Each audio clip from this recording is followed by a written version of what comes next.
Today I'm going to be working on my passion fruit vine as well as my tomato plants. I have a few plants that need to be cleaned up. I've got some lower lying branches that needs to be removed, and also some smaller seedlings that have already outgrown their small pots. So I need to up pot them into larger containers. So I will be doing that today.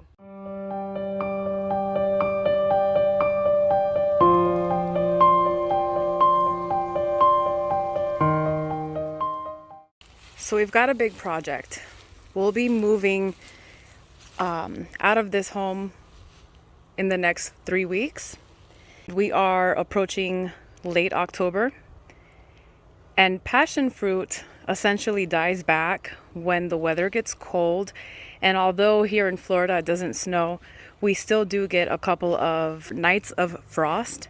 So this will most likely die back. And what I'm going to do is, after doing a lot of research, I found out that I can prune this back all the way back, even 90% of it I can prune off, and it will still grow back. What I'm going to do here is show you what the base looks like so that you can see the main stem as well as the side shoots that are forming. You can look in here and see we've got a main stem which is very thick and a few side shoots. So I'm going to leave about 3 to 4 feet of main stem and about 2 to 3 feet of side shoots. I will pot this up, clean off the leaves from the trellis.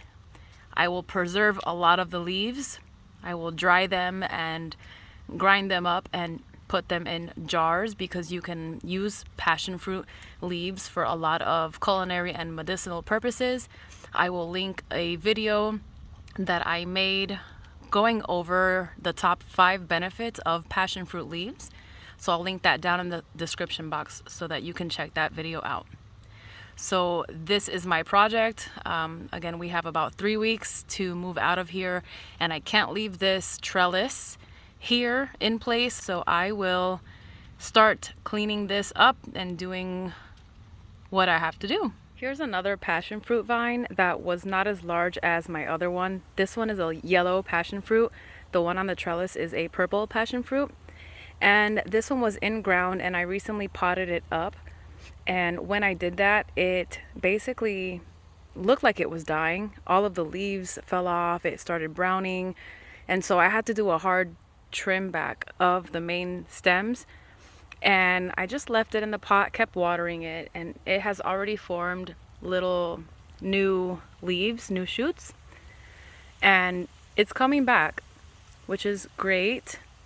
So I'm hoping that the same will happen with the larger passion fruit once I pot it up.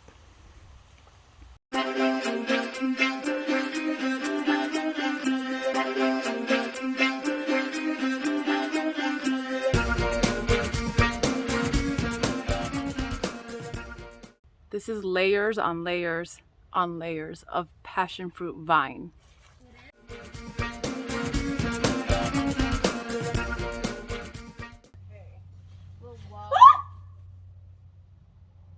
There's a snake in there.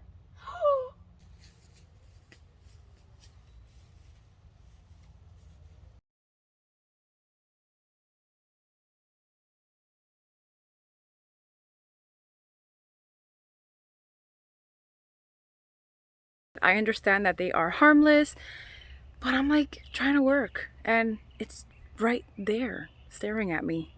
So listen, I'm just going to continue on and try to stay out of its way. I won't remove the upper portion of the vines. I will just continue to cut down where the base or the main stem is, or the stalk, whatever you call it. And hopefully I don't upset our little snake friend here.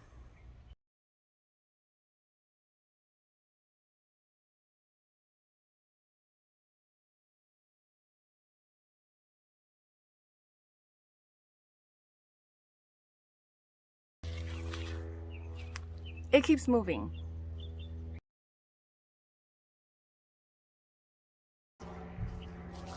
an example of another sweet potato that I thought would just decompose in the ground. It was a little too small for my liking. It's just sprouted. It doesn't want to decompose. It just wants to sprout.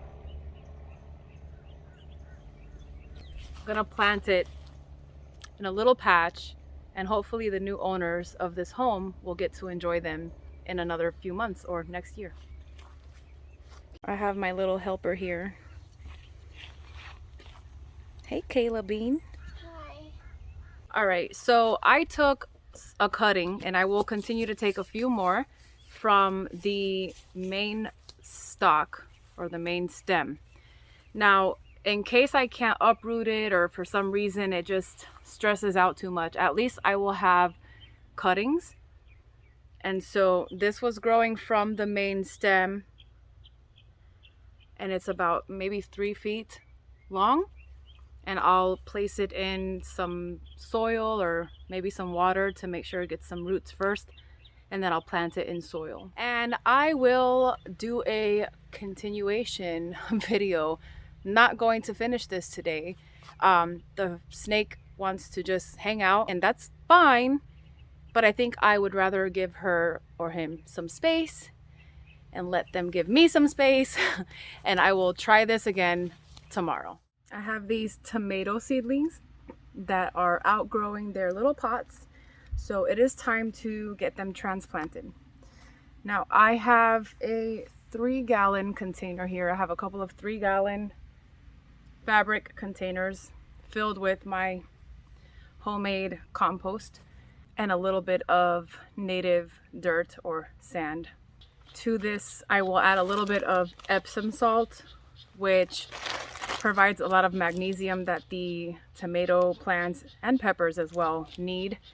There's a little bit of controversy on whether Epsom salt is actually beneficial or not to the plants, whether they actually take up those nutrients. Now, I will continue to use it because it's rather inexpensive, and in my experience, I have found that it is actually beneficial to the plants. It doesn't do any harm, so might as well continue to use it until I learn otherwise. So what I'll do is I will flip it upside down,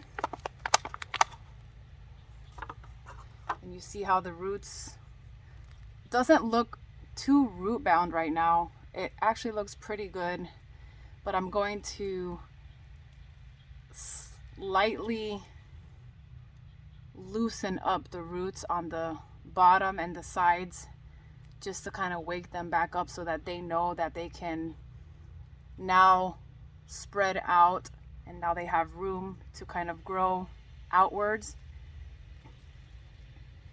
And what I'll do is remove the bottom sets of leaves here, because I'm actually going to plant this pretty deep.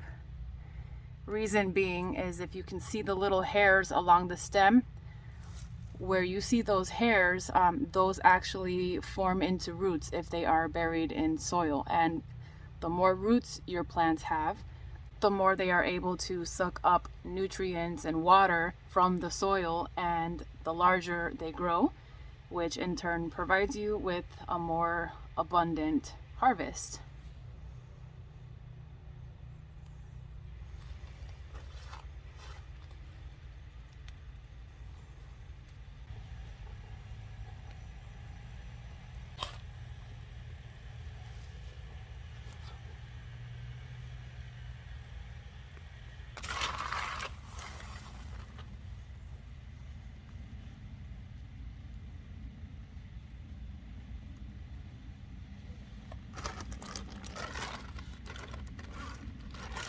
Have a little bit of organic granular fertilizer.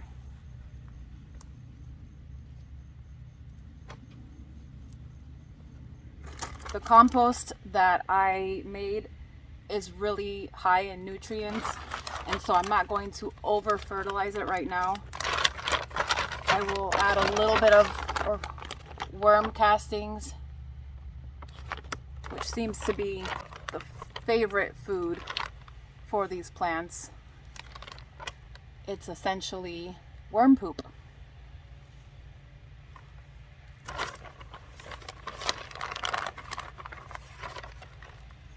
like to do things with my hands and just get in there and feel the soil, feel the compost. It's very grounding for me.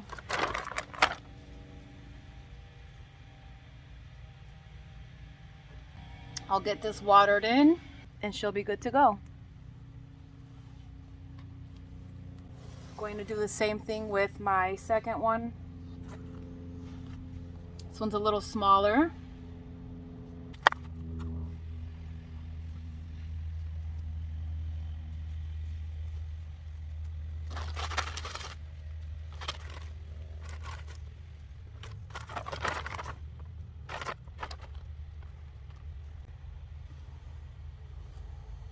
Now we're gonna do a little bit of maintenance. I have a larger Everglades tomato plant here, and I'm gonna turn the camera around.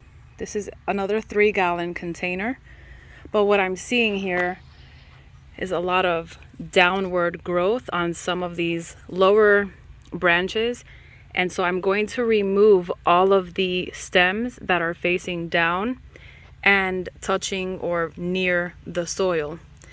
If soil splatters onto the leaves and the plant itself are more prone to diseases, and I want to give it the best shot that it can get to grow full and healthy.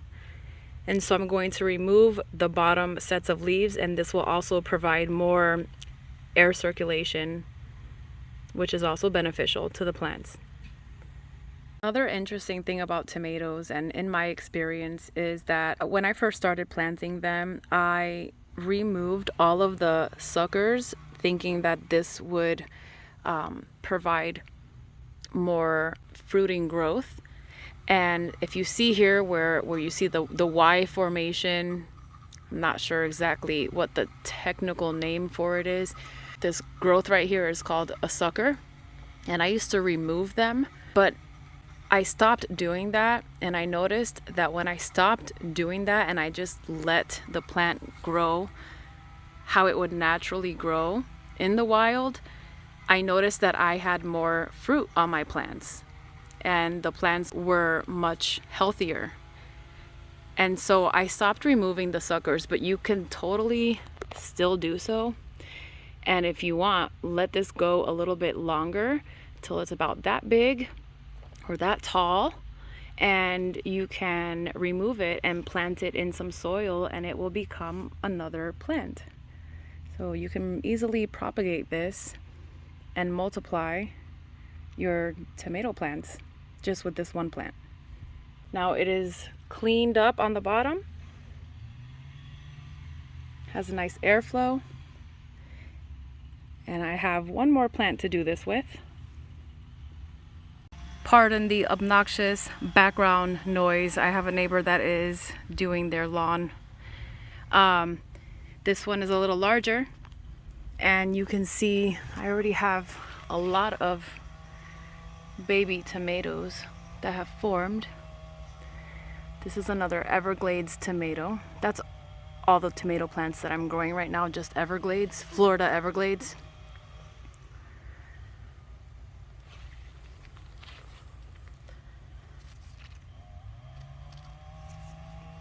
And I'm gonna do the same thing, clean up just a few of the bottom leaves. This one isn't too bad, but anything that's facing down that's prone to having soil splashed back up on the leaves, I will remove.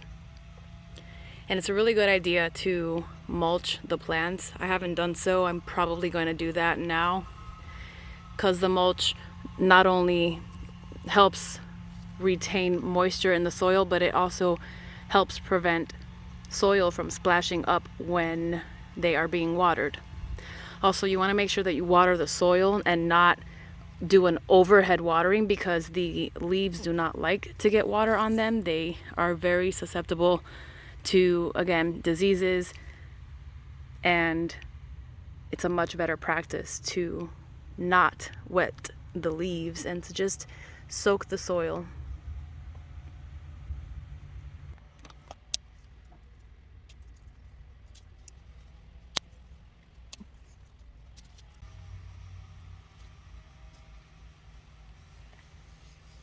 that's about as good as she's gonna get.